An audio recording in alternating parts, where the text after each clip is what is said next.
Kesagara koti orotiya Kesagara koti Jalala ke jabaf Didiya Kakinu sati orotiya Kakinu sati Nangaafatiin maaloo hin himadhu beeke akkaan si jaaladhu qofani nan beeka akeeke kuntaanaan hin taane barsi malee hin taane abbee kuntaane ani du'een kuntaan hin taane hate kiyya hin taane kuntaan hin taane akkas hin taane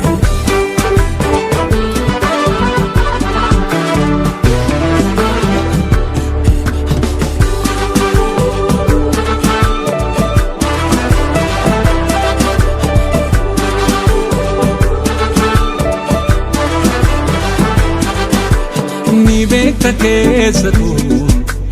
koo kesagara koti orotiya kesagara koti jalala ke jabaf didiya kakinu sati orotiya kakinu sati Nangaafatiin maaloo hin himadhu beeke akkaan si jaaladhu qofani nan beeka akeeke kuntaanaan hin taane barsi malee hin taane abbee kuntaane ani du'een kuntaan hin taane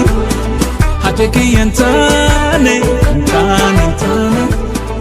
akkas hin taane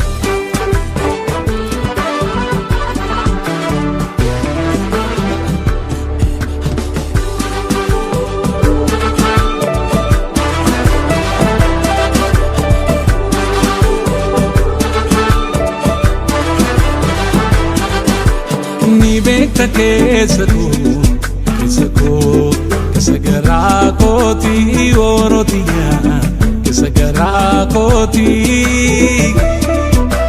jalala ke jabaf didiya kakinu sati orotiya kakinu sati Nangaafatiin maaloo hin himadhu beeke akkaan si jaaladhu qofani nan beeka akeeke kuntaanaan hin taane